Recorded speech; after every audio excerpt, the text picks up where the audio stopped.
All right, so hey everyone, welcome back to Sim Gaming Racing, right? So today we've stopped by not only someone here at the show with 4D Racing and Jim Herrick, but he's actually a friend as well because he's been a sponsor of the league race we've done with Casual Sim Racers League. And Jim, lots of product out here today, man. How's it going on the expo floor? Yeah, it's been great today. We've had a lot of interest in our products, and a lot of people have come by. They all ask about the shoes. I've got so many guys out here wearing shoes in the simulator now.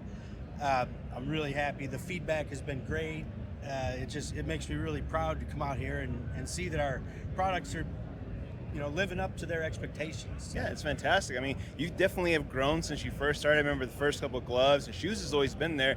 Shoes is one of those controversial things in sim racing. Are you a barefoot guy? God, please no. Sock person or shoes? And I think your shoes have kind of blended the sock and shoe world pretty well. Like you have a nice lightweight shoe that really just doesn't feel like one. Yeah, and that was exactly our goal.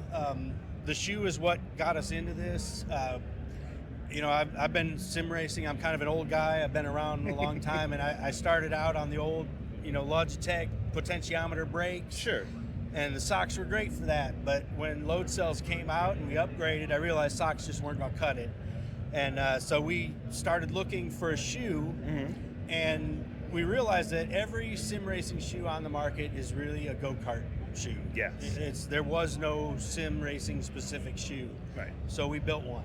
Okay. And I don't know if you want to look at one. Yeah, here, let's take a look here. So kind of run us down through how you came with the design, the build, any features. So the key is the sole of the shoe. Okay. Having this it's a synthetic suede material. It gives you a much better feel for the pedal. You can, you feel it like you have your socks on. Right. You can feel your foot touching the pedal, and you can get such control because it's so flexible. And one of the things I always point out in the cars that don't have a pit limiter, when you're trying to maintain that perfect pit speed and not go over, you can just flex your toe and it'll be just like 1 kilometer an hour. And make that difference, and it's all you need sometimes. And so it's been a long journey, a lot of testing, a lot of different materials we went through, and this is what we've come up with, and we're really happy with it. Nice. Now, I noticed you have a few other things out here on the table. We've got a couple different gloves, and I think you've got some new stuff that you kind of brought to the show, if I'm not mistaken here. Yeah, so we have our gloves. We have the airflow gloves that we've had out for a couple years now. That's our most popular product, to be honest. We get really great feedback about the durability of them. A lot of people that come here, that's the first thing they say. Oh, I've been using so-and-so gloves, and I ripped a hole in them after like a couple months or something. And I'm just amazed because I've literally not worn out a pair yet. So, jeez, yeah.